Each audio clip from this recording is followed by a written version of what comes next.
প্রিয় ছাত্রছাত্রীরা, আমরা আবার চলে এসেছি আমাদের আরেকটি ক্লাস নিয়ে। আজকে আমাদের আলোচনার বিষয় ভেক্টরের ক্রস গুণ। আগের দিন আমরা ভেক্টরের ডট গুণ শিখেছি, আজকে আমাদের টপিক ভেক্টরের ক্রস গুণ। দেখে নেওয়া যাক ভেক্টরের ক্রস গুণ সংক্রান্ত কী কী বিষয় আমরা জানতে পারি। তো আর দেরি না করে আমরা শুরু করে ফেলি।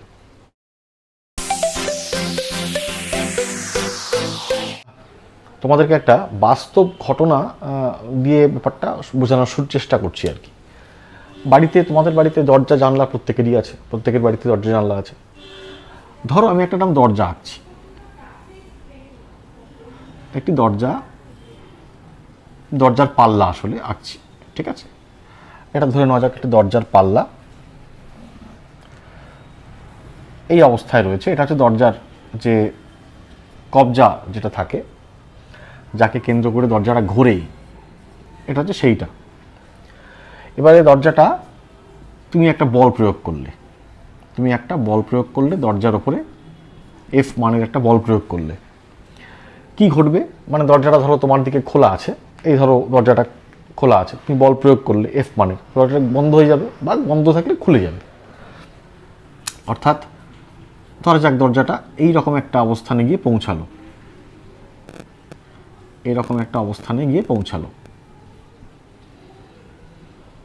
ঠিক আছে? অর্থাৎ তার একটা আবর্তন হলো, সে আবর্তিত হয়ে ওইখানে গিয়ে পৌঁছালো, ঠিক আছে?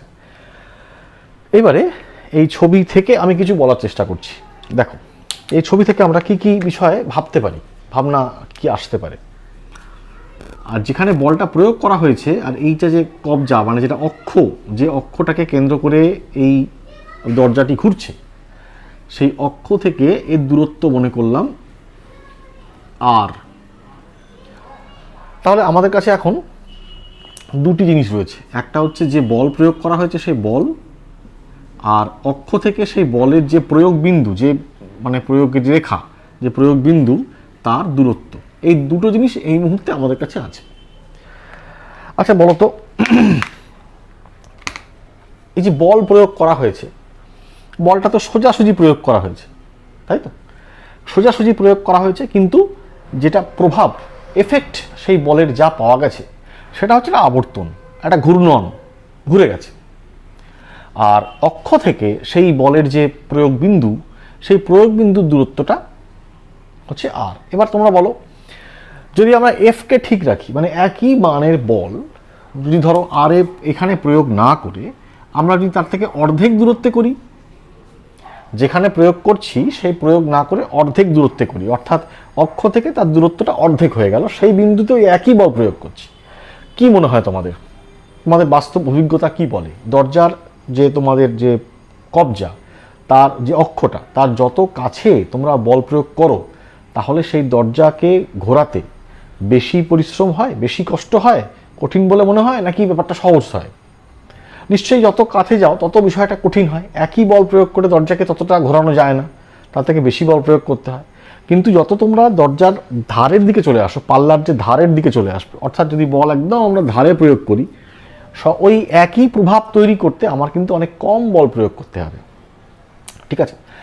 তো তাহলে আমরা দেখতে পাচ্ছি যে এই যে দুটো বল, মানে এই যে দুটি ভেক্টর ধরি আপাতত আমরা, একটা হচ্ছে বল, একটা হলো অক্ষ থেকে প্রয়োগ বিন্দু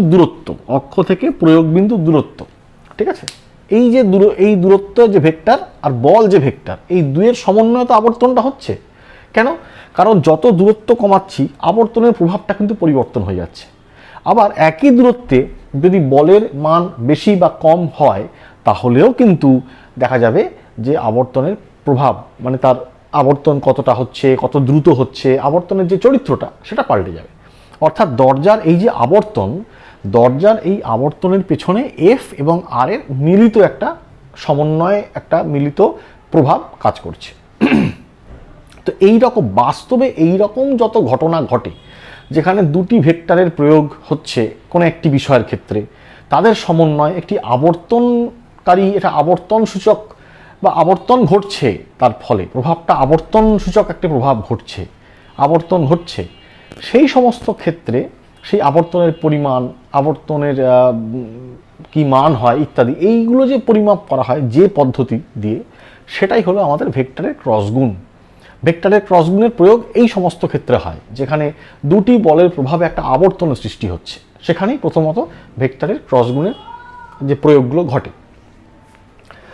এবং আমি আশা করি বোঝাতে পারছি যে বিষয়টা কী আর কি। তো এবং আরও একটা জিনিস দেখো, আমি একটু বলি আরেকবার, যে এই যে দরজাটা ঘুরছিল, আবর্তন যে হচ্ছে, এখান থেকে ঘুরে এখানে চলে গেল, দ্বিতীয় অবস্থানে চলে গেল, এই আবর্তন হচ্ছে যেটা, তাহলে আবর্তন যে হলো সেটা কিন্তু একটা নির্দিষ্ট অক্ষের চারপাশে হচ্ছে। তাহলে এই বল তো একটি ভেক্টর, অক্ষ থেকে বলের প্রয়োগ বিন্দুর দূরত্ব আর, সেটি একটি ভেক্টর। এবং এই যে আবর্তন, তার তো একটা আবর্তনের বেগ আছে, এই যে আবর্তন বিষয়টি, এরা পরে শিখবে, আবর্তন সংক্রান্ত বিষয় তোমরা পরে কিছুদিন পরেই জানতে পারবে। তো এই আবর্তনের যে বিষয়টি, এটাও কিন্তু একটা ভেক্টর। এরা হলো অক্ষীয় ভেক্টর,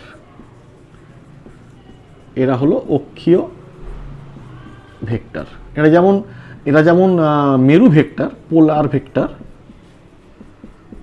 এরা কিন্তু অক্ষীয় ভেক্টর। অর্থাৎ দুটি ভেক্টরের সমন্বয়ের ফলে আমরা যে ফলাফলটা পাচ্ছি সেটাও আসলে একটা ভেক্টরই পাচ্ছি, সে যেমনই ভেক্টর হোক। তাহলে ক্রস প্রোডাক্ট কি হচ্ছে? ক্রস প্রোডাক্ট বিষয়টা তাহলে কি?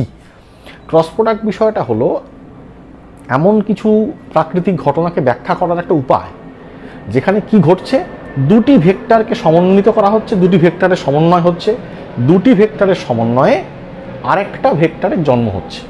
এই রকম যে সিচুয়েশন, এই রকম ক্ষেত্রগুলোতে আমরা যেটা বলছি সেটা হলো অক্ষীয়, সেটা ভেক্টর ক্রস প্রোডাক্টের মাধ্যমে আমরা সেগুলো নির্ণয় করছি। তাহলে ভেক্টর ক্রস প্রোডাক্টটা কি একটু দেখে নিই। ধরা যাক দুটি ভেক্টর এ এবং বি, যাদের ক্রস গুণ করা হচ্ছে, ক্রস প্রোডাক্ট গুণ করা হচ্ছে, তাদের ফলে আরেকটা ভেক্টর সি এর জন্ম হচ্ছে। এই তো আমাদের ক্রস গুণের মূল কথা। ধরে নেওয়া যাক এ ভেক্টরের মান, পরম মান হলো এ, বি ভেক্টরের পরম মান হলো বি, এবং এ ও বি ভেক্টরের মধ্যে কোণ হলো থিটা। তাহলে এটাকে লেখা হবে এরকম ভাবে, গুণ B, A B sine theta N cap. দেখো বুঝতেই পারছো, যেহেতু সি একটি ভেক্টর, সেই কারণে তার একটি মান এবং দিক থাকবে। তো সেই মান হলো, সি ভেক্টরের মান হলো এ বি সাইন থিটা। এ হচ্ছে এ ভেক্টরের পরম মান, বি হলো বি ভেক্টরের পরম মান, থিটা হলো তাদের অন্তর্বর্তী কোণ। তাহলে এটা হলো সেই সি ভেক্টরের যে মান, পরম মান। আর এন ক্যাপ যেটা হলো, সেটা হলো সি ভেক্টরের দিক, সি ভেক্টরের অভিমুখিতা। তো এই সূত্রের সাহায্যে আমরা এ এবং বি ভেক্টরের ক্রস প্রোডাক্টকে প্রকাশ করে থাকি। ক্রস প্রোডাক্ট বিষয়টা হলো যখন এমন একটা পরিস্থিতি যেখানে দুটি ভেক্টরের প্রভাবে আরেকটা তৃতীয় ভেক্টরকে ফলাফল হিসেবে পাওয়া যাচ্ছে। এবং এটাকে লেখা হয় কিভাবে? এটাকে লেখা হয় এরমভাবে, একটি ভেক্টর এ ক্রস, এটাকে ক্রস বলা হয়, দেখতে গুণের মতোই, গুণই আসলে, কিন্তু ক্রস বলা হবে, A cross B equals to C. অর্থাৎ সি আরেকটি ভেক্টর যেটা এ আর বি এর সমন্বয় তৈরি হচ্ছে। এটাকে আমরা আরেকভাবে লিখতে পারি, A cross B equal to A B sine theta, এটাকে সি ক্যাপ লেখা যাক, সাইন থিটা সি ক্যাপ। যেখানে এ কি? এ হলো এ ভেক্টরের পরম মান, বি হলো বি ভেক্টরের পরম মান, থিটা হলো এ ও বি ভেক্টরের মধ্যে কোণ, এ ভেক্টর ও বি ভেক্টরের অন্তর্ভুক্ত কোণ। আর সি ক্যাপ কি? সি ক্যাপ তোমরা এতদিনে আমরা জানি, তোমরা নিশ্চয়ই জানো যে সি ক্যাপ হলো সি ভেক্টরের অভিমুখ, বা সি ভেক্টরের অভিমুখে, আসলে সি ভেক্টরের অভিমুখে একটি একক ভেক্টর। ঠিক আছে, সি ভেক্টরের অভিমুখের একক ভেক্টর, এই হলো সি ক্যাপ। তো এই চারটি রাশি এ বি সি থিটা এবং সি ক্যাপ, এদের সাহায্য আমরা এ ক্রস বিকে লিখতে পারছি। অর্থাৎ এ ক্রস বি এর মান আমরা কি লিখব, যদি বলা হয় এ ক্রস বি এই ভেক্টরটির মান বা তাকে মড দিয়ে প্রকাশ করে, তখন সেটা হবে এ বি সাইন থিটা, এবং এ ক্রস বি ভেক্টরের দিক অভিমুখ সেটা হবে সি ক্যাপ। ঠিক আছে, তো এইবার এই সি ক্যাপ নিয়ে আমরা একটু কথা বলবো। সি ক্যাপ এক্ষেত্রে একটা গুরুত্বপূর্ণ বিষয়। কেন না, একটি ভেক্টরের মান যতটা গুরুত্বপূর্ণ তার অভিমুখ ততটা গুরুত্বপূর্ণ। তো আমরা এতক্ষণে বুঝলাম যে যেহেতু এটা একটা ভেক্টর, সেটা এ এবং বি দ্বারা তৈরি হলো, তাদের সমন্বয়ে তৈরি হলো, এবং মানের মধ্যে এ বি থিটা সবাই রয়েছে। অভিমুখ হচ্ছে সি ক্যাপ। আমরা দেখতে চাই যে এই অভিমুখ সি ক্যাপের ক্ষেত্রেও এ আর বি এর ভূমিকা কি আছে, কোনো ভূমিকা আছে কি না, থাকলে সেটা কি, এখন আমরা সেটাই দেখব। তাহলে আমাদের এখনকার কাজ হলো সি ক্যাপ বা ক্রস প্রোডাক্টের ফলে যে ভেক্টরটি তৈরি হলো তার অভিমুখটি কি সেইটা বোঝা। ঠিক আছে, আমরা আবার আমাদের পুরনো উদাহরণে ফিরে যাই, বাস্তব উদাহরণে ফিরে যাই। এই ছিল দরজা,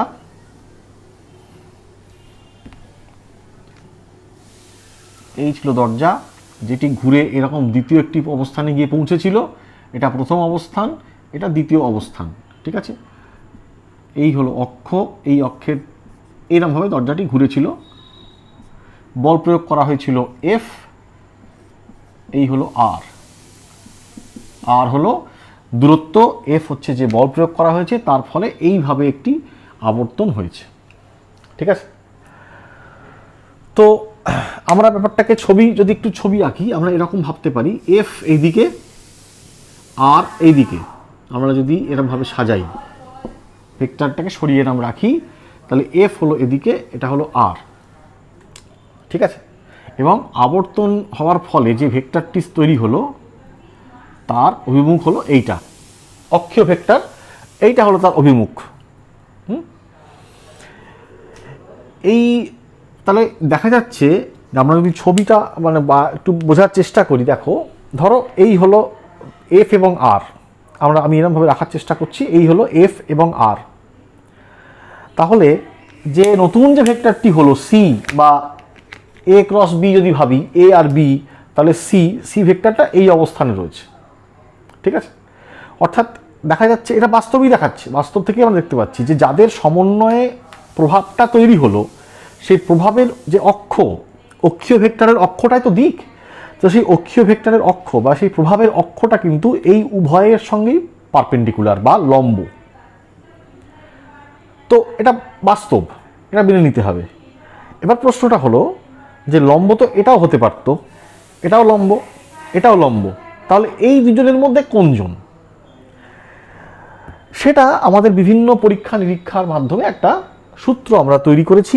বাস্তবের বহু ঘটনাকে পর্যবেক্ষণ করা হয়েছে, পর্যবেক্ষণ করে তাকে একটা সূত্রের আকারে প্রকাশ করা হয়েছে, একটা সূত্র দিয়ে সেটাকে সহজে সকলের জন্য বোধগম্য করে তৈরি করা হয়েছে। সেই সূত্রটাই আমরা এখন বলবো। একটা বিষয়ে আমাদের কোনো সন্দেহ নেই যে ক্রস গুণের ফলে যে দুটি ভেক্টরের ক্রস গুণ হলো তারা যে তলে অবস্থান করছে, একটু আগে আমি যে দেখালাম, আর ক্রস গুণের ফলে যে ভেক্টরটি তৈরি হলো সে যে তলে অবস্থান করছে সে এই দুটি ভেক্টরের তলের সাথে লম্ব হিসেবে থাকবে। মানে আমি যদি একটি হাত দিয়ে এরকমভাবে বোঝানোর চেষ্টা করি, এই দুটি ভেক্টর যে তলে থাকবে, তৃতীয় ভেক্টরটি তার লম্ব অবস্থানে থাকবে, বা লম্বটা উপরের দিকে নাকি নিচের দিকে সেটা আমরা এখন দেখব। সেটাকে বোঝার জন্য আমরা একটা সূত্রের সাহায্য নেব। সূত্রের নাম হচ্ছে রাইট হ্যান্ড থাম্ব রুল বা রাইট হ্যান্ড স্ক্রু রুল। এই দুটোই একই বিষয়। কীরকম বিষয় না, দেখো ধরা যাক এ একটি ভেক্টর, বি একটি ভেক্টর। তোমরা এটা কল্পনা করো, একটা তলে আছে। আমরা যদি বলি যে A cross B equal to C আর B cross A equal to D, তাহলে আমাদের এখন কাজ হচ্ছে সি আর ডি এর অভিমুখ নির্ণয় করা। দেখো নিয়মটা কি, রাইট হ্যান্ড থাম রুল। তাহলে আমার ডান হাত, এটা বুড়ো আঙুল, তাহলে বাকি আঙুলগুলোর অবস্থান কি হবে? বাকি আঙুলগুলোর কাজ আছে, কি কাজ? যে এ ক্রস বি, আমি যদি ডান হাতকে এ থেকে বি এর দিকে ঘোরাই, ডান হাতের আঙুলগুলোকে যদি এ থেকে বি এর দিকে ঘোরাই, তাহলে বুড়ো আঙুলের দিকটা কোন দিক হচ্ছে? নিচের দিক হচ্ছে। ডান হাতের আঙুলগুলো এ ক্রস বি, এ আগে বি পরে, তাই আমাদের আঙুলগুলো এ থেকে বি এর দিকে বেঁকছে, ঠিক আছে? বা যদি তোমরা বোর্ডের ক্ষেত্রে ভাবো, তাহলে বোর্ডের এ থেকে বি এইভাবে যদি আঙুলগুলো ঘোরাও, তাহলে বুড়ো আঙুলটা যাচ্ছে বোর্ডের ভেতরের দিকে, লম্বভাবে ভেতরের দিকে। তাহলে এদের ক্রস প্রোডাক্ট যদি বোর্ডের তলই ভাবো, তাহলে সেই তলের যে ভেক্টরটি হবে, তলের সঙ্গে লম্ব যে সি ভেক্টরটা হবে, সি ভেক্টর বোর্ডের ভেতরে ফুটো করে ওই পাশে বেরিয়ে গেছে। আবার যদি বি ক্রস এ ভাবো, বি থেকে এ, তাহলে ডান হাতের আঙুলগুলোকে বি থেকে এতে দেখাও, দেখো বুড়ো আঙুলটা আমাদের বোর্ডের বাইরের দিকে সোজাসুজি বেরিয়ে আসছে, অর্থাৎ বি ক্রস এ হবে বোর্ডের সামনের দিকে, ঠিক আছে? এই জন্যই দরজার যে দৈর্ঘ্য আর যে বল, তারা তো এই তলে ছিল, আর দরজাটা এই তলে ঘুরছিল, এই অক্ষ বরাবর ঘুরছিল, ঠিক আছে? তো এ, তাহলে আমরা কি বুঝতে পারছি যে যদি আমরা এ ক্রস বি করি, তাহলে সি বা সি যাবে হচ্ছে এইভাবে দেখানো হয় বোর্ডের ভেতরের দিকে, বোর্ডের ভেতরের দিকে যাবে সি, ঠিক আছে? এটা হচ্ছে সি এর অভিমুখ, এইভাবে দেখানো যেতে পারে সোজাসুজি লম্বভাবে বোর্ডের ভেতরের দিকে। আর যদি বি ক্রস এ করা হয়, বি ক্রস এ যেটা ডি, ডি এর অভিমুখ হবে বোর্ডের বাইরের দিকে, লম্বভাবে বোর্ডের বাইরের দিকে। এই চিহ্নটা বোঝায় বোর্ডের বাইরের দিকে লম্বভাবে বেরিয়ে আসছে, ইটস কামিং আউটওয়ার্ড, ঠিক আছে? তাহলে লম্বভাবে বাইরের দিকে, তাহলে লম্বভাবে ভেতরের দিকে, ঠিক আছে? এইভাবে আমরা তাহলে দিকটা নির্ণয় করতে পারি। রাইট হ্যান্ড থাম rule, right hand screw rule, ব্যাপারটা একই। তুমি যদি এ থেকে বি এর দিকে একটা স্ক্রুকে ঘোরাও, রাইট হ্যান্ডে ঘোরাও, তাহলে স্ক্রু ঘোরালে কী হবে? স্ক্রুটা ভেতর দিকে ঢুকে যাবে। আর যদি বি থেকে এ এক স্ক্রুটাকে আবার ঘোরাও, বি থেকে এ, তাহলে স্ক্রুটা বাইরের দিকে বেরিয়ে আসবে। তাহলে বি ক্রস এ করলে তার প্রভাবটা সোজাসুজি বাইরের দিকে, আর এ ক্রস বি করলে তার প্রভাবটা সোজাসুজি ভেতরের দিকে। লম্ব অবশ্যই এ এবং বি উভয়ের সঙ্গেই হবে, তারা উভয়ের সঙ্গে। এই ভেক্টরটা এ এর সাথেও লম্ব, বি এর সাথেও লম্ব, ঠিক আছে? তো এইভাবে আমরা এ ক্রস বি যে ভেক্টরটি পাচ্ছি, তার অভিমুখটাও বুঝতে পারি, তার অভিমুখটাও আমরা নির্ণয় করতে পারি। তাহলে আমাদের কাছে এই মুহূর্তে কি আছে? এই মুহূর্তে আমাদের কাছে আছে এ ক্রস বি যদি করা হয়, তার মান কি হবে? A B sine theta. আর তার যে অভিমুখ, সেটা কি হবে? Perpendicular to A and B, বা বলা ভালো এ ও বি এর তলের লম্ব, ওরা যে তলে আছে অবস্থান করছে, সেই তলের লম্ব। আর অভিমুখটা কী দ্বারা নির্দেশ করা হয়, কী দিয়ে নির্ণয় করা হয়? সেই নির্ণয় করার নিয়মটা হচ্ছে রাইট হ্যান্ড থাম রুল বা রাইট হ্যান্ড স্ক্রু রুল, ঠিক আছে? আশা করি তোমরা বুঝতে পেরেছো আমরা কীভাবে প্রয়োগ করছি। এইভাবে আমরা মানে প্রয়োগ করতে পারি আর কি রুলকে। আচ্ছা ঠিক আছে, আমরা এবারে যা শিখলাম, আমরা এইটুকু শিখলাম, ঠিক আছে? এর সাহায্যে আমরা কয়েকটা ছোটোখাটো প্রবলেম, ছোটোখাটো অঙ্ক একটু করার চেষ্টা করি। যতক্ষণ না প্রবলেম সলভ করব, ততক্ষণ পর্যন্ত বিষয়টা আরও মজা আসবে না, বা আরও বিষয়টা ভিজুয়ালাইজ করতে অসুবিধা হবে। আমি সবসময় সেটাই মনে করি যে ফিজিক্স এমন একটা বিষয় যেটা সবসময় আমরা থিওরি পড়ব, কিন্তু থিওরির প্রয়োগ তার সাথে সাথে চলবে, তবেই আমরা থিওরির প্রয়োজনীয়তাটা বা বিশেষ থিওরির মধ্যেও অনেক কিছু হয়তো না বলা থেকে যায়, না বোঝা থেকে যায়, যেটা প্রবলেম করতে গিয়ে বুঝতে পারা যাবে। ধরো এরকম যদি একটি প্রশ্ন থাকে যে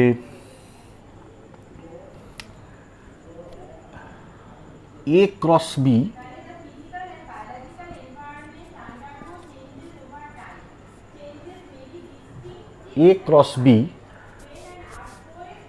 তার মড এবং এ ডট বি তার সমান, না বলা হলো এ ক্রস বি তার মড, অর্থাৎ এ ক্রস বি এর মান, এবং এ ডট বি তারা পরস্পর সমান।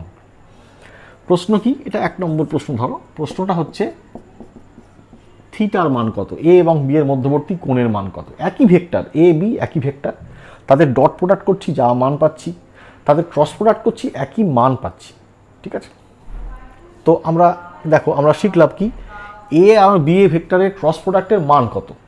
এ বি ভেক্টরের ক্রস প্রোডাক্টের মান হচ্ছে এ বি সাইন থিটা। এ আর বি ধরলাম তাদের পরম মান, আর এ বি ডট করলে তার মান কত হয়? আমরা আগের ক্লাসেই দেখেছি এ বি কস থিটা হয়।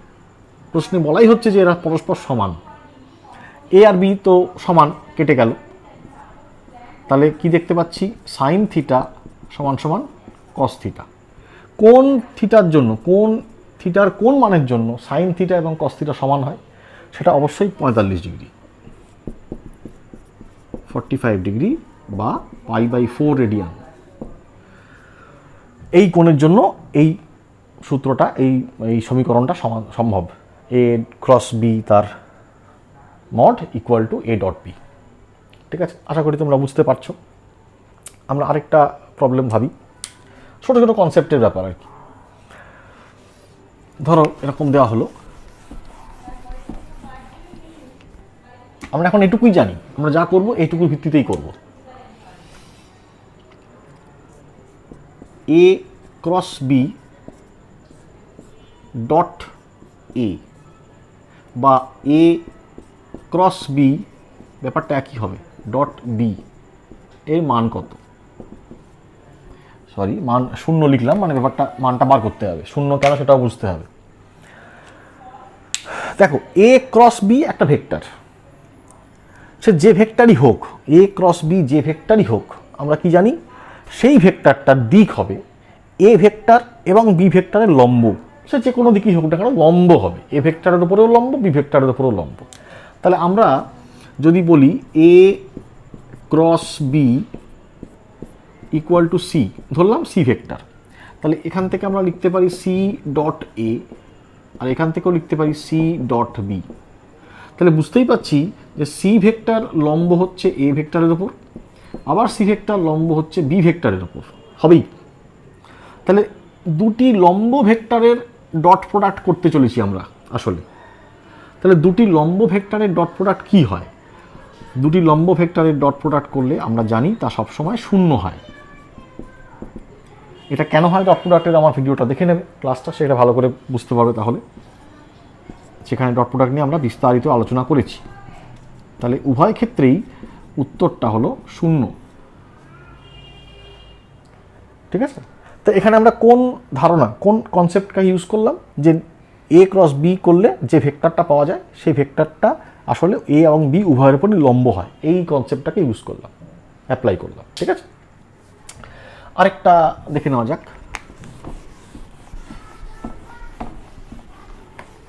ধরো এরকম থাকলো,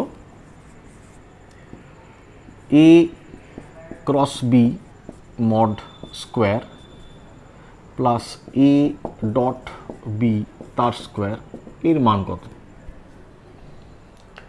তো এ ক্রস বি এর মড কত হবে? এ বি সাইন থিটা তার স্কোয়ার। এ ডট বি এর মান কত হবে? এ বি কস থিটা তার স্কোয়ার। অর্থাৎ A square B square sine square theta plus A square B square cos square theta. A square B স্কোয়ারকে আমরা common নিলে ভেতরে পাবো sign square theta plus cos square theta. তোমরা জানো sign square theta plus cos square থিটার মান হলো 1। তাহলে এই যে রাশিটা আমাদের রাশিমালা দেওয়া হয়েছে তার মান কত হলো? এ স্কোয়ার বি স্কোয়ার। ঠিক আছে, এখানেও আমরা সেই দুটি মানের যে ধারণা আমাদের আছে, আমরা যে জানি ফর্মুলা, সেটাকে প্রয়োগ করলাম। তো এইভাবে ছোটোখাটো প্রশ্ন আমরা অনায়াসেই করে ফেলতে পারি, আমাদের ধারণাটাও স্পষ্ট হবে। তোমাদের বাড়িতে যে বই আছে, বা আমিও চেষ্টা করছি যে এই প্রবলেম নিয়ে, ভেক্টরের প্রবলেম নিয়ে একটি ভেক্টর ভিডিও করার ডিটেলে, তখন আমরা এই বিষয়গুলো নিয়ে আরও চর্চা করতে পারবো। আচ্ছা, এবার তো আমরা এইটুকু শিখে গেলাম যে দুটি ভেক্টরকে ক্রস প্রোডাক্ট করলে এই তার মান হওয়ার কথা, এবং তার দিক তাদের উভয়ের সঙ্গে লম্ব হওয়ার কথা। এই দুটো নিয়ে আমাদের কোনো সন্দেহ নেই। তাহলে দেখা যাক তো আমাদের চেনা 3টে ভেক্টর আছে, সেই তাদের ক্রস প্রোডাক্ট করলে কি হয়। তারা কারা? আই, জে আর কে। এই 3টি একক ভেক্টর, 3টি এককের মান 1, তাদের মধ্যে যদি আমরা ক্রস প্রোডাক্ট করি তাহলে তার ফলাফল কি হতে পারে। দেখো আমরা একটি অক্ষ আঁকছি,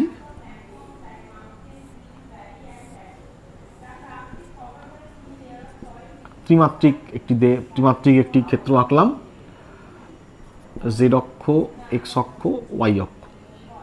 অর্থাৎ আই ভেক্টরের অভিমুখ হলো, এই অভিমুখ হলো আই ভেক্টর,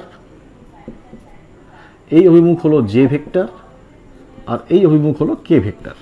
ঠিক আছে, আমরা এখন কি করব, আমরা প্রত্যেকটি ভেক্টরের ক্রস প্রোডাক্ট দেখব, তার ফলাফল কি হয়। অর্থাৎ প্রথমেই আসবে আই, ধরা যাক I cross j, i cross J করলে কি হয় দেখা যাক। দেখো আই ক্রস জে, আই থেকে তুমি জে এর দিকে যাচ্ছ, right hand thumb rule use করো, আই ক্রস জে, তাহলে এই দিকে যে বেরোচ্ছে যে অক্ষটা, আসলে বোর্ডে এরকম এঁকেছি, অক্ষটা এরকম বেরোচ্ছে, এক্স ওয়াই জেড, এই হচ্ছে তিনটি অক্ষ। তাহলে আই ক্রস জে করলে সেটা আসলে কোন দিকে যায়, সেটা যায় হচ্ছে কে অক্ষের দিকে যায়। ঠিক আছে, তাহলে আমাদের সূত্র কি ছিল, এ বি সাইন থিটা তার সঙ্গে একটা সি ক্যাপ। তাহলে আই তার মান কত 1, জে তার মান কত 1, তাদের মধ্যে কোণ কত 90 ডিগ্রি অর্থাৎ সাইন 90, আর বাইরে ভেক্টর হিসেবে থাকছে কে। তাহলে কি হলো, সব 1, এটাও 1, এটাও 1, এটাও 1, তাহলে কে, আই ক্রস জে সেটা হলো কে।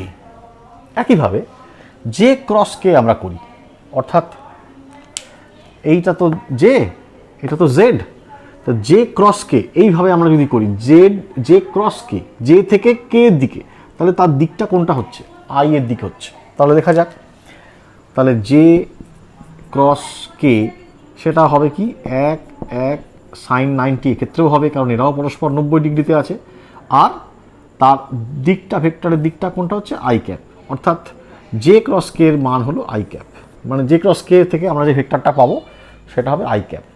আচ্ছা কে ক্রস আই করি, কে থেকে আই, কে থেকে আই, কে থেকে আই এইভাবে ঘোরাই, তাহলে স্ক্রুটা কোন দিকে উঠবে, এদিকে উঠে যাবে। তাহলে কে ক্রস আই যদি করি আমরা, কে ক্রস আই যদি করি, তাহলে 1 1 তাদের মান হলো সাইন 90 হলো, বুঝতেই পারছো, কিন্তু ভেক্টরের দিকটা হবে জে, অর্থাৎ কে ক্রস আই হলো জে। তাহলে আমরা এটা বুঝছি। তাহলে একইভাবে যদি আমরা কে ক্রস আই যদি জে হয়, তাহলে আই ক্রস কে যদি করি, তাহলে স্ক্রুটা উল্টো দিকে যাবে, অর্থাৎ এর উল্টো দিকে যাবে। তাহলে তখন সেটা কি হবে, এদিকে জে হলে তার উল্টো দিকের দিকটাকে আমরা কি দিয়ে প্রকাশ করতে পারি, মাইনাস জে। তাহলে কে ক্রস আই যদি জে হয়, আই ক্রস কে হবে মাইনাস জে। ঠিক আছে, তাহলে আমরা বুঝলাম আই ক্রস কে হবে মাইনাস জে। একইভাবে জে ক্রস কে, জে ক্রস কে, জে থেকে কে এর দিকে যাচ্ছে আই, তাহলে কে ক্রস জে যদি করি তার উল্টো দিকে আসবে। তাহলে কে ক্রস জে যদি করা হয় তাহলে হবে ওটা মাইনাস আই। একইভাবে I cross j, i cross J করেছি বলে বাইরের দিকে এসেছিল, তাহলে জে ক্রস আই করলে ভেতরের দিকে যাবে। তো এই দিকটা যদি কে হয় তাহলে ভেতরের দিকটা হবে মাইনাস কে, তাহলে জে ক্রস আই হবে মাইনাস কে। তাহলে দেখো আমরা বুঝতে পারছি কি, তিনটি যে আমাদের অর্থোগোনাল ইউনিট ভেক্টর, পরস্পর লম্ব যে ইউনিট ভেক্টর আছে, তাদের যদি আমরা ক্রস প্রোডাক্ট করি তাহলে আই ক্রস জে করলে হচ্ছে কে, জে ক্রস কে করলে হচ্ছে আই, এবং কে ক্রস আই করলে হচ্ছে জে। ঠিক উল্টো উল্টো করলে তাহলে minus I, minus J, minus K এগুলো আসবে। তো বিষয়টা আশা করি বুঝতে পেরেছো, কিন্তু মনে রাখার জন্য একটা সহজ উপায় আছে। আরেকবার কি বলে দিই, আরেকবার দেখো, আই ক্রস জে করেছিলাম, আই ক্রস জে, তাহলে সেটা দিকটা হচ্ছে বাইরের দিক, অর্থাৎ কে ভেক্টর জেড। তাহলে কে ক্রস মানে জে ক্রস আই সেটা ভেতরের দিকে ঢুকবে, স্ক্রু ডান হাতি স্ক্রু, যেটা রাইট হ্যান্ড স্ক্রু, তাহলে সেটা হচ্ছে মাইনাস কে, বাইরের দিকে প্লাস কে, তো ভেতরের দিকে মাইনাস কে। একইভাবে কে ক্রস আই যদি ঘোরাই তাহলে স্ক্রুটা ওপরে উঠবে, তখন কে ক্রস আই হলো জে। কিন্তু আই ক্রস কে যদি করি, স্ক্রুটাকে এরমভাবে আই থেকে কে এর দিকে ঘোরাই, তাহলে স্ক্রু আপনি নিচের দিকে, তখন হয়ে গেল মাইনাস জে।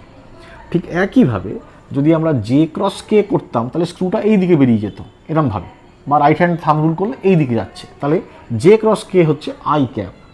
কিন্তু যদি আমরা কে ক্রস জে ঘোরাই তাহলে স্ক্রুটা এই দিকে আসবে, তাহলে হবে মাইনাস আই ক্যাপ। ঠিক আছে, অর্থাৎ আমরা এইভাবে কিন্তু তিনটে ভেক্টরকে ক্রস প্রোডাক্ট করে তার ফলাফল জানতে পারি। তাহলে সেটাকে আমরা একটু লিখি, সেটাকে আমরা একটু একটা ছবির সাহায্যে প্রকাশ করি, তাহলে মনে রাখতে সুবিধা হবে। আমরা এক কাজ করলাম, আমরা আই একটা ধরো একটা বৃত্ত আঁকি, আই জে আর কে, তিনটি দিকে আমরা তিনজনকে রাখলাম। ঠিক আছে, যদি আমরা পরপর ঘুরি, ক্লকওয়াইজ ঘুরি, আই এর পর জে, জে এর পর কে, যেমন আমাদের অ্যালফাবেট আছে, তাহলে আই থেকে জে যদি ঘুরি তাহলে পাবো কে, জে থেকে কে যদি ঘুরি পাবো আই, কে থেকে আই যদি ঘুরি পাবো জে। ঠিক আছে, সো আই ক্রস জে সেটা হবে কে, জে ক্রস কে সেটা হবে আই, কে ক্রস আই সেটা হবে জে। আর ঠিক তার উল্টো উল্টো যদি ঘুরি, অ্যান্টি ক্লকওয়াইজ, অর্থাৎ আই ক্রস জে না করে জে ক্রস আই ঘুরি, তাহলে হবে মাইনাস কে। আই ক্রস কে ঘুরি তাহলে জে হবে না, হবে minus J. K cross J ঘুরি তাহলে আই হবে না, মাইনাস আই। এই ছবিটা তোমরা মনে রাখতে পারো। অর্থাৎ যদি আমরা এইভাবে ঘুরি,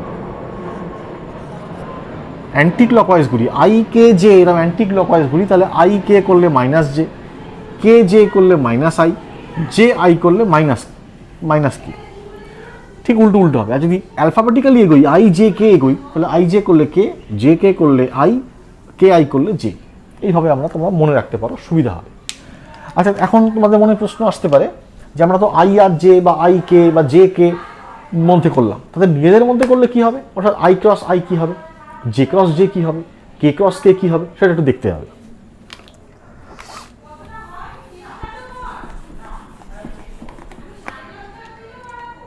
আচ্ছা, এবারে আই ক্রস আই মানে কি হচ্ছে? 1 1 সাইন 0 ডিগ্রি, এদের মান হলো 1 1 সাইন 0 ডিগ্রি। 0 ডিগ্রি কেন? দুটো আই ভেক্টরতে একই দিকে আছে, এটা আমরা ডট প্রোডাক্টের ক্ষেত্রেও করেছিলাম। তো সাইন 0-র মান কত? সাইন 0-র মান হচ্ছে 0, তাহলে এটার মান হয়ে যাবে 0। তাহলে আই ক্রস আই যদি আমরা মান দেখি তাহলে 0। একই যুক্তিতে জে ক্রস জে তার মানও হবে 0, কে ক্রস কে তার মানও হবে 0। ঠিক আছে, অর্থাৎ যেমন ডট প্রোডাক্টে ছিল যে আই ডট আই সেটা মান হতো 1, বাকিরা 0, জে ডট জে এর মান হতো 1, বাকিরা 0, কে ডট কে এর মান হতো 1, বাকিরা 0। এখানে ঠিক উল্টো, অর্থাৎ আই ক্রস আই এর মান হবে 0, জে ক্রস জে এর মান হবে 0, কে ক্রস কে এর মান হবে 0। ঠিক আছে, তো আই জে কে এই ভেক্টরদের মধ্যেও আমরা যদি ক্রস প্রোডাক্ট করি কি ফলাফল হতে পারে সেটা আমরা দেখলাম। ধরো আমরা এরকম বলছি যে এ ভেক্টর তার মান হচ্ছে 2, তাকে সেটা প্রকাশ করা হচ্ছে 2i দিয়ে, বি ভেক্টর 3j আর সি ভেক্টর 4k। ঠিক আছে, প্রশ্ন করা হলো এ ক্রস বি কত, তার মানে 2i cap cross 3j cap. তাহলে কি হচ্ছে? 6i ক্যাপ আর জে ক্যাপ ক্রস করলে কি হয়? I J K, I cap আর জে কে ক্রস করলে কি হবে? কে আসবে, 6k ক্যাপ। তাহলে একইভাবে যদি বি ক্রস এ করি, বি ক্রস এ অর্থাৎ 3j cap cross 2i cap, মান তো 6 হবে, এ নিয়ে কোনো সন্দেহ নেই। জে ক্রস আই তাহলে মাইনাস কে হয়ে যাবে, আই ক্রস জে করলে সব প্লাস, উল্টো উল্টো হলে সব মাইনাস, জে ক্রস আই করলে মাইনাস। তাহলে একটা জিনিস খেয়াল করো, আমরা কিন্তু এখানে লিখতে পারছি না যে A cross B equal to B cross A, এটা কিন্তু লিখতে পারছি না, যেটা আমরা ডট প্রোডাক্টে লিখতে পেরেছিলাম। এ ক্রস বি যা হচ্ছে বি ক্রস এ তার বিপরীত হচ্ছে, অর্থাৎ একই ভেক্টর নয়।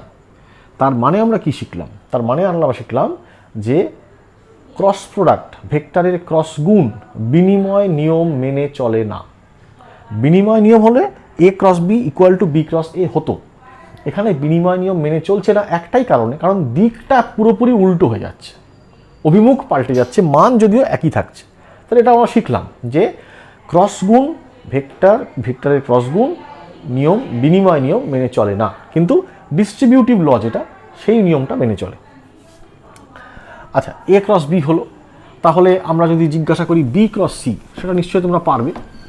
তোমরা একটা ভিডিওটা পজ করে চেষ্টা করো, দেখো বি ক্রস সি যদি করি, বি ক্রস সি 3 আর 4, 3J ক্রস 4K, তাহলে কি হলো 3 আর 4 মাল্টিপ্লাই করলে 12, J ক্রস K তাহলে আসবে আই ক্যাপ। তাহলে একইভাবে সি ক্রস বি সেটা হবে 12 মাইনাস আই ক্যাপ। তাহলে একটাই দেখতে পাচ্ছ, এ আর সি যদি করি, এ ক্রস সি 2 আর 4 অর্থাৎ 2 I cap cross 4K cap, তাহলে কত হবে 8 I cap cross k cap, I cap cross k cap, I cap cross k cap যদি করা হয়, আই কে করলে আসবে মাইনাস জে অর্থাৎ মাইনাস 8J, আর যদি সি ক্রস এ করা হয় তাহলে আসবে 8J প্লাস জে। তো তাহলে দেখো এইভাবে আমরা কিন্তু ছোটো ছোটোভাবে প্র্যাকটিস করে নিতে পারি নিজেরা। পরীক্ষায় প্রশ্ন নাও আসতে পারে, কিন্তু প্রশ্নে আমাদের এই ধরনের কাজই বেশি করতে হবে, অনেকের মধ্যে করতে হবে, একা একা নাও হতে পারে, কিন্তু এটাই হচ্ছে আমাদের অভ্যাস। এটা আমরা অভ্যাস করে দেখে নিতে পারি আই জে করলে কি হবে, জে আই করলে কি হবে, এই ব্যাপারটা। তাহলে যত তাড়াতাড়ি হবে পরীক্ষার সময় বা প্রয়োজনের সময় আমরা দ্রুত করতেও পারবো।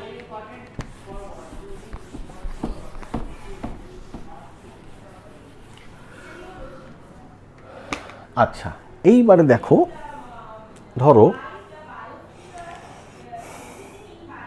আমাদেরকে দুটি ভেক্টর দেওয়া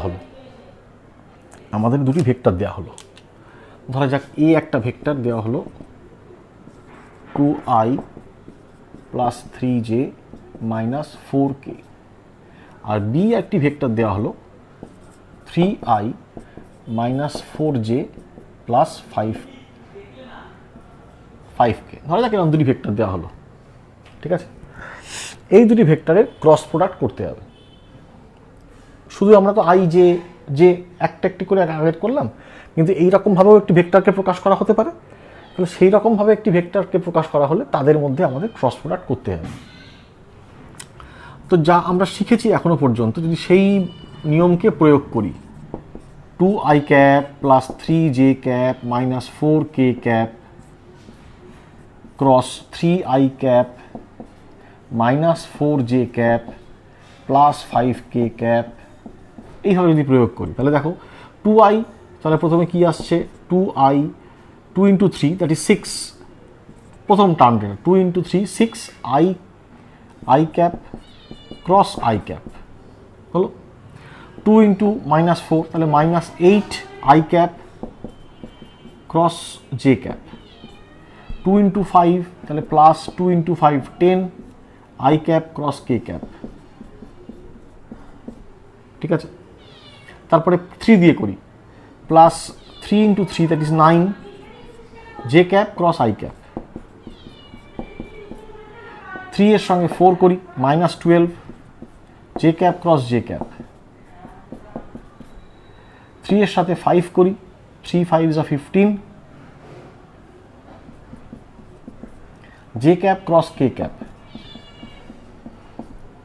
আবার minus 4 into 3 that is 12 k cap cross I cap,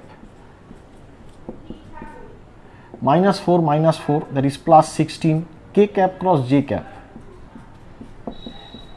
আর minus 4 plus 5 that is 20 minus 20 k cap cross k cap। আমাদের কাছে এইভাবে যদি আমরা এটাকে পুরো ভাঙি, তাহলে এইরকম আমরা কিছু পাবো। তাহলে প্রথমেই দেখো i cap cross i cap, এই যে টার্মটা এটা শূন্য হবে, j cap cross j cap টার্মটা শূন্য হবে, k cap cross k cap টার্মটা শূন্য হবে, ঠিক আছে। আচ্ছা, তাহলে প্রথম কি আসছে minus 8i cross j, minus 8i cross j, i cross j মানে আই ক্রস জে হলো কে, ছবিটা মনে রাখো, i J K, i cross j মানে কে, জে ক্রস কে মানে আই, কে ক্রস আই মানে জে, তাই উল্টোটা হলো মাইনাস। তাহলে এটা হলো কি আই ক্রস জে মানে কে হলো, প্লাস 10i ক্রস কে, উল্টো দিকে এসে গেল, প্লাস 10i ক্রস কে মানে minus j, plus 9 j cross i, j cross i আবার উল্টো দিকে হলো, plus 9 minus k, minus plus 15 j cross k, plus 15 j cross k মানে i cap, minus 12 k cross i, ঠিক আছে, একইভাবে আছে তাহলে j plus 16 k cross j উল্টো দিকে গেল, তাহলে হচ্ছে মাইনাস আই ক্যাপ। এই আমরা পেলাম। তাহলে আবার সাজিয়ে নিই, মাইনাস 8K মাইনাস 9K, আর কোথাও কে নেই, তাহলে মাইনাস 17K। আমি একটু পরেই লিখছি, কে একবারে সাজানো হয়ে যাবে। মাইনাস 10J মাইনাস 12J, তাহলে হলো মাইনাস 22J, আর 15I মাইনাস 16I, তাহলে হলো মাইনাস আই। এই হলো আমাদের result, minus I cap minus 22J minus 17K। খেয়াল করে দেখো, এটা একটি ভেক্টর, আই জে কে দিয়ে একটা ভেক্টর। কিন্তু প্রশ্ন হচ্ছে, এইরকম যদি একটি পরীক্ষায় প্রশ্ন আসে এবং যদি আমাদের এইভাবে ক্রস প্রোডাক্ট বার করতে হয়, তাহলে এটা খুব বড় পদ্ধতি, 1 নম্বর, অনেকটা সময় লাগবে। আর এই খুঁজে খুঁজে এই আই ক্রস জে বা জে ক্রস আই এর ভুল হয়ে যেতেই পারে, জানি না আমারও এর মধ্যে ভুল হয়ে গেল কিনা। ঠিক আছে, আমার বোধ হয় ভুল হয়নি, 9 দেখে নিই মাইনাস, ঠিক আছে, হয়তো ভুল হয়নি, হয়তো মানে ধরে নিচ্ছি। তো মোট কথা, এই পরীক্ষার সময় এই ধরনের সমস্যা হবে এই পদ্ধতিতে যদি আমরা করতে যাই। তাহলে আর কি কোনো পদ্ধতি আছে? আরেকটি পদ্ধতি আছে, এটা আশা করি তোমরা বুঝতে পেরেছো, এতক্ষণ আমরা যা শিখেছি সেইভাবে আমরা বুঝতে পারি। এই পদ্ধতিকেই একটু অন্যভাবে, একটু অন্য চেহারায় আমরা একটা অন্য অঙ্কের পদ্ধতি ব্যবহার করে আমরা খুব সহজে করতে পারি। দেখো সেই পদ্ধতিটা, আমি এগুলো একটু মুছে দিচ্ছি, জায়গার প্রয়োজন পড়বে।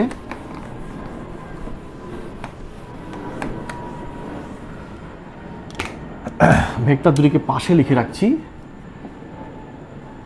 2i cap plus 3j cap minus 4k cap,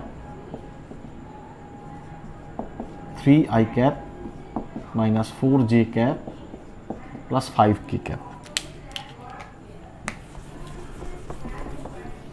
দেখো, এই ভেক্টর আমাদের বলা হয়েছে এ ক্রস বি করতে হবে, এ ক্রস বি, এইটা হচ্ছে আমাদের প্রশ্ন, এ আগে বি পরে।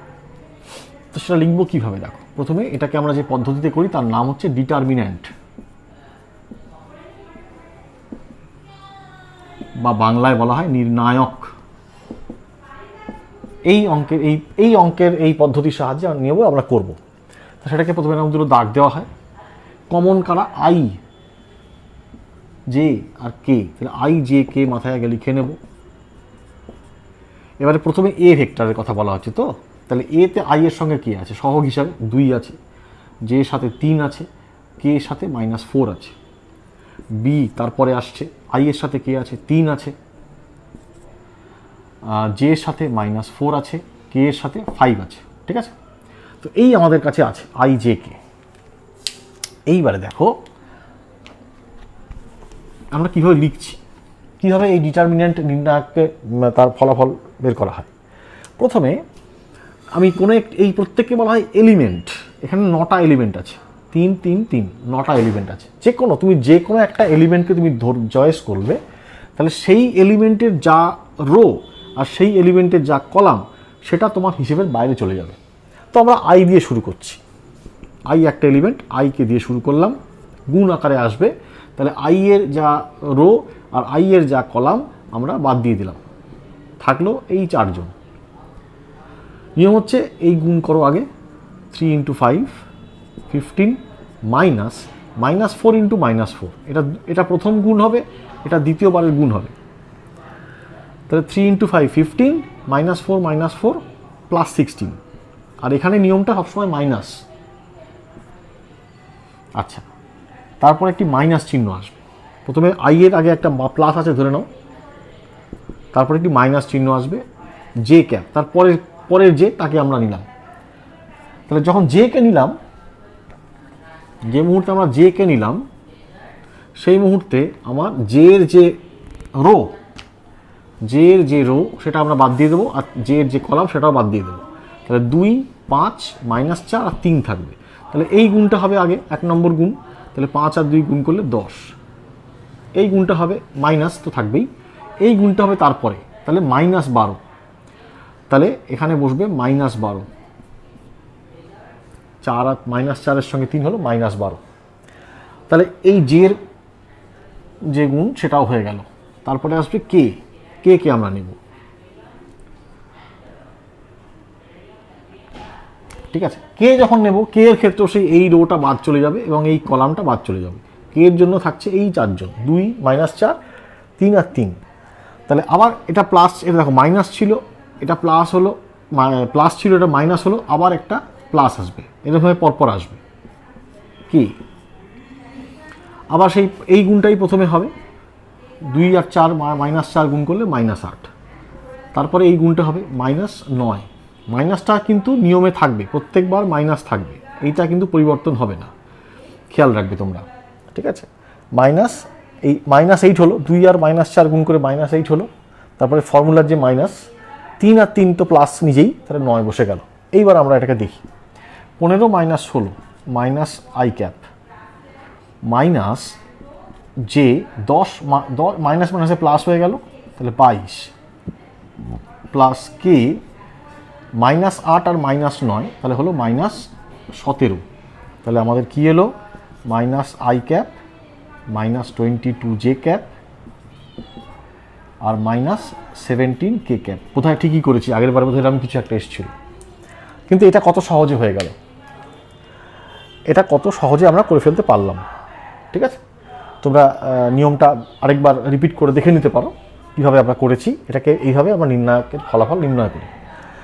আবার যদি বি ক্রস এ বলা হতো, তাহলে বিকে ওপরে লিখতাম, আই জে কে এরমই থাকতো, বি থাকতো ওপরে, এ থাকতো নিচে, বাকি নিয়ম আমরা এভাবেই করতাম এবং তখন যা ফলাফল আসতো, ঠিক আছে। খালি খেয়াল রাখবে, প্রথমে প্লাস মাইনাস প্লাস, এইভাবে প্রত্যেকটি যে আমরা যে গুণফল লিখব এরকমভাবে এগোতে থাকবে আর কি, plus minus plus I J K পরপর 3। যদি এরপর আর কেউ থাকতো তাহলে প্লাস মাইনাস প্লাস, আবার তার জন্য মাইনাস আসতো।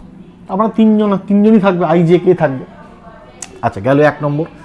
2 নম্বর যেটা মনে রাখতে হবে, তার রো এবং তার কলামকে বাদ দিতে হবে, হিসেবে আনা যাবে না। বাকি যে এলিমেন্টগুলি থাকবে তাদের মধ্যে গুণ হবে। কিরকম গুণ হবে, এই ক্রস করে গুণ করতে হবে আর কি। এর সঙ্গে প্রথমে এই গুণ, দ্বিতীয় ক্ষেত্রে এই গুণ, তাদের গুণফলকে মাইনাস করে লিখতে হবে। এই গুণের মধ্যে চিহ্ন যা থাকবে, মাইনাস প্লাস যা থাকবে সেটাও বসাতে হবে এবং সেই অনুযায়ী আমরা করে নেব, ঠিক আছে। এইভাবে আমরা ডিটারমিনেন্টের মাধ্যমেও কিন্তু নির্ণয় করতে পারি যে আমরা কি দুটি ভেক্টর, এবং সহজে। তোমরা একটু আগে দেখেছো, যদি আমি ওটা ভুল না করে থাকি তাহলে ওটা করতে কতটা সময় লাগলো, এটা করতে কতটা সময় লাগলো। এইভাবে আমরা যে কোনো একটি ভেক্টরের, দুটি ভেক্টরের মধ্যে আমরা ক্রস প্রোডাক্ট করেও ফেলতে পারি। আচ্ছা, আর কি আছে, আর কি প্রয়োগ করা যেতে পারে দেখো। ধরো আমাদের কাছে একটি ত্রিভুজ আছে, ত্রিভুজ বলছি, ধরো সামান্তরিক আছে। তাহলে সামান্তরিকের বাহুগুলিকে আমরা ভেক্টর দিয়ে প্রকাশ করতে পারছি। ধরা যাক এই ভেক্টরটা এ ভেক্টর, এই ভেক্টরটা বি ভেক্টর, ঠিক আছে। তাহলে এই সামান্তরিকের ক্ষেত্রফলটা কি হবে, এই সামান্তরিকের ক্ষেত্রফল হবে এই লম্ব, যদি এই কোণটি থিটা হয় তাহলে এর মান হবে এ সাইন থিটা, আর এই বাহু, এটা ভূমি, এটা লম্ব, এটা ভূমি। মনে রাখতে হবে একটি সামান্তরিক মানে কি, সামান্তরিক মানে একটা ত্রিভুজের সমান, একদম দুটি ত্রিভুজকে পাশাপাশি যোগ গেলে এটা সামান্তরিক হয়। অর্থাৎ ত্রিভুজের যা ক্ষেত্রফল, অর্থাৎ হাফ ইন্টু ভূমি ইন্টু উচ্চতা, তার ডবল, অর্থাৎ ভূমি ইন্টু উচ্চতা, বেস ইন্টু হাইট। তো বেস, তো এই ভেক্টরটার দৈর্ঘ্যটা হচ্ছে বেস, তার মান ধরা যাক বি, আর হাইট, লম্ব হাইট বলতে এই হাইটটাকে বোঝাচ্ছে, এই ভেক্টরটা সাইন থিটা। তাহলে একটা সামান্তরিকের যে ক্ষেত্রফল, তার মানটা কি দাঁড়ালো, এ সাইন থিটা বি, অর্থাৎ এ বি সাইন থিটা। তাহলে আমরা যদি এ ভেক্টর আর বি ভেক্টরকে ক্রস প্রোডাক্ট করতাম, তাহলে যে ভেক্টরটি পেতাম সেই ভেক্টরটি এই ক্ষেত্রফলের ভেক্টর হিসেবে প্রকাশ হতো। ক্ষেত্রফলকে একটা ভেক্টর হিসেবে প্রকাশ করা যায়, এটা আজকে শিখে নাও, এটা বহু ক্ষেত্রে কাজে লাগবে। ক্ষেত্রফলও একটি ভেক্টর। কীরকম, কেন ক্ষেত্রফল একটা ভেক্টর? ধরো এই বোর্ডের ক্ষেত্রফলটাকে একটা ভেক্টর দিয়ে প্রকাশ করতে চাইছি, তাহলে কি হবে, বোর্ডের ক্ষেত্রফলের একটা মান আছে, দৈর্ঘ্য গুণ প্রস্থ করে বোর্ডের যে ক্ষেত্রফল তোমরা একটা মান নির্ণয় করতে পারো। কিন্তু সেই ক্ষেত্রফলটাকে ফিল করবে কোন দিক থেকে? আমি যদি ওই পাশে দাঁড়াই তাহলে কি এই ক্ষেত্রফলটাকে পুরোপুরি ফিল করতে পারবো, তার পুরো ব্যাপারটাকে দেখতে পাবো? বা একদম পাশে দাঁড়াই, এরকমভাবে যদি তোমরা পাশে দাঁড়াও, এই হাতের তালুর যে ক্ষেত্রফল তোমরা কি বুঝতে পারছো না? যখন তোমাদের দিকে লম্ব করে প্রয়োগ রাখা হচ্ছে তখনই তোমরা বুঝতে পারছো হাতের তালুর ক্ষেত্রফল। তাহলে ক্ষেত্রফলের মান পরিপূর্ণভাবে তার প্রভাব পেতে গেলে তারও একটা বিশেষ দিক আছে। সেই দিকটা হলো তার লম্ব অভিমুখ। লম্ব করে যখন তুমি দেখছো সোজাসুজি, তখনই তুমি একমাত্র বোর্ডের ক্ষেত্রফলের সঠিক চেহারাটা বুঝতে পারছো। যত আমি কোণ করে দেখছি আমার কাছে কিন্তু ছবি অন্য হয়ে যাচ্ছে, তোমরা কিন্তু স্পষ্ট প্রথম থেকে দেখতে পাচ্ছ।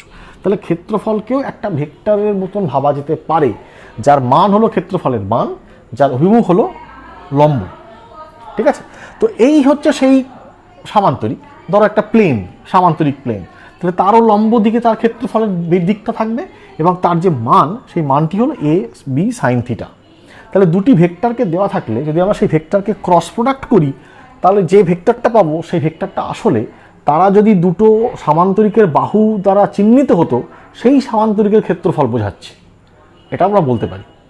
ঠিক আছে, এটা তোমরা একটু নোট করে নিয়ে রাখতে পারো যে যদি দুটি ভেক্টরকে আমরা একটি সামান্তরিকের দুটি বাহু বরাবর ভেবে নিই, বাহু বরাবর সূচিত করা যায়, যে দুটি ভেক্টরকে একটা সামান্তরিকের দুটি বাহু বরাবর সূচিত করা যায়, তাহলে তাদের ক্রস প্রোডাক্ট যে সি ভেক্টরটা বেরোবে সেটা ওই সামান্তরিকের ক্ষেত্রফলকে প্রকাশ করবে, ওই সামান্তরিকের ক্ষেত্র ভেক্টর এরিয়া ভেক্টরকে প্রকাশ করবে।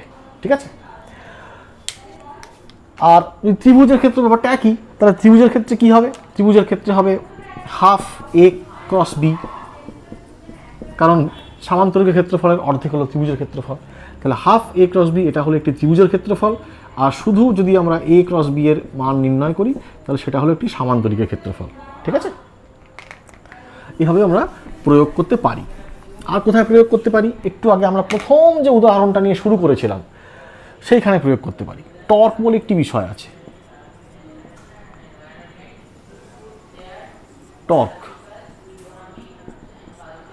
টর্ক বিষয়টা কি?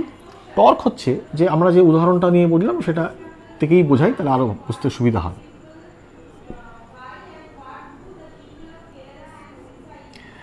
যে দুটি বল এখানে কাজ করেছিল, এফ আর আর, দুটি ভেক্টর কাজ করেছিল, তার ফলে একটি আবর্তন সৃষ্টি হয়েছিল, থিটা কোণে একটি আবর্তন সৃষ্টি হয়েছিল।